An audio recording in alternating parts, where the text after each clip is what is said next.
You're listening to an Airwave Media Podcast. Hilma af Klint was making abstract paintings before Kandinsky and Mondrian. She was exploring automatic writing and drawing guided by the subconscious decades before the surrealists. The term avant-garde literally refers to those going ahead of the rest. Hilma af Klint was among the greatest avant-garde artists in history. So why have we never heard of her?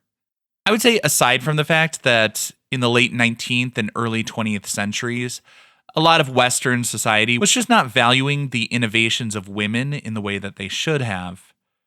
Part of it was also because while most artists of her day were chasing the trends, Hilma af Klint was using her intuition to create paintings that would blow the minds of future generations.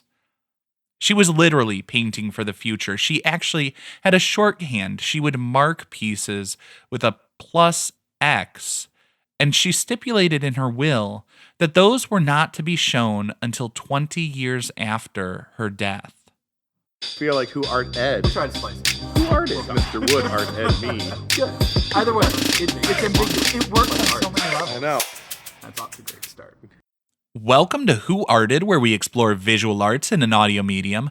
I'm your host, Kyle Wood, and today we're going to be looking at Hilma af Klint. Now, as always, I have episode-specific cover art, so you can see an image of the work if you're listening on Amazon Music or another platform that supports that feature. Hilma af Klint was born in 1862. She was the fourth out of 5 children. Her father was an admiral and a mathematician. She spent most of her childhood at the Naval Academy, where her father was stationed, but in the summers they would go to an island, and she loved exploring the nature there. She got top-quality training at the Royal Swedish Academy of Arts. She was taught to paint landscapes, portraits, and botanical paintings. She graduated with honors, she won awards, and she earned a decent living making those traditional landscapes and portraits. But her true passion and her genius was in creating paintings that were like nothing anyone had seen before. At this time, she was attending seances.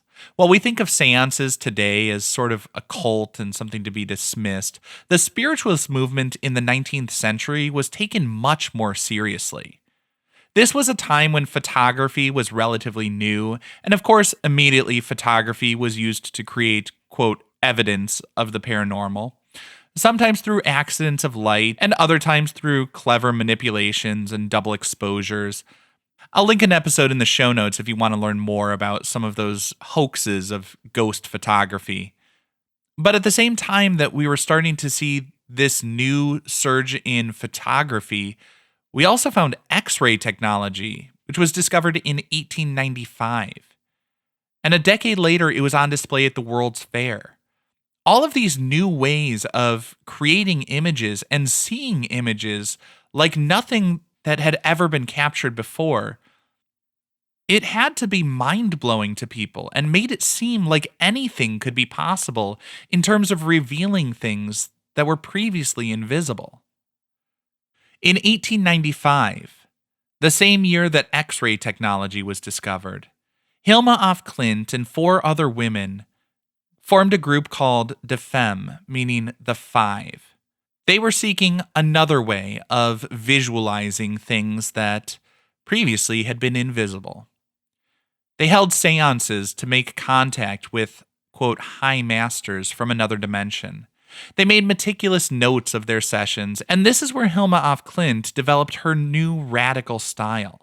She began employing automatic writing and drawing techniques, saying, quote, "These pictures were painted directly through me, without any preliminary drawings, and with great force. I had no idea what the paintings were supposed to depict. Nevertheless, I worked swiftly and surely, without changing a single brush stroke," end quote. While she may not have made preliminary sketches or drawings, and she may have been working very directly without a broader plan in mind for the compositions, she did have a more grand vision for her paintings. From what I've read, she wanted to create a grand temple where viewers would walk in and view the artworks on display in a spiraling path leading up to sort of an observatory where they could look out upon the stars. It sounds beautiful. I hope one day that could be made a reality. But as I said, there were large segments of society that were not ready to understand and appreciate Hilma af Klint's work in her time. A lot of the modernists who were credited with creating abstract art a few years after she did, they were doing it through a very sort of objective rationalist lens. Her work, on the other hand, was intuitive. People thought it was less serious because it was based on her spiritualist ideas rather than some sort of cold, analytical, quote, objective approach. A lot of other artists were promoting themselves, writing manifestos to convince people of their ideas and get the public on board. But Hilma af Klint was much more private. She didn't seem to need the external approval.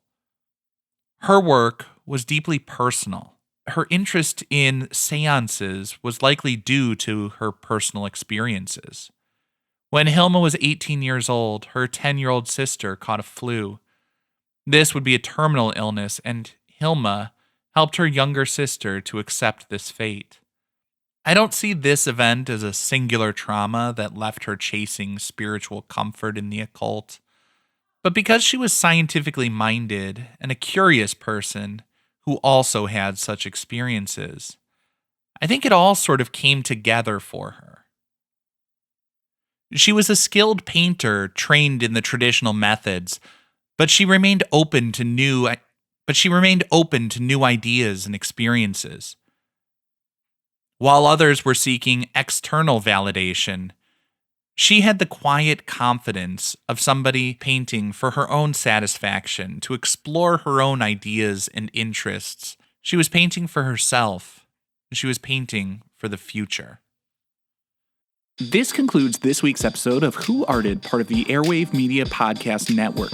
If you found this tolerable, please leave a rating or review on your favorite podcast app. You can find images of the work being discussed this week and every week on social media at Who Arted Podcast on Twitter, Instagram, and TikTok, and of course on the website whoartedpodcast.com. Podcast done.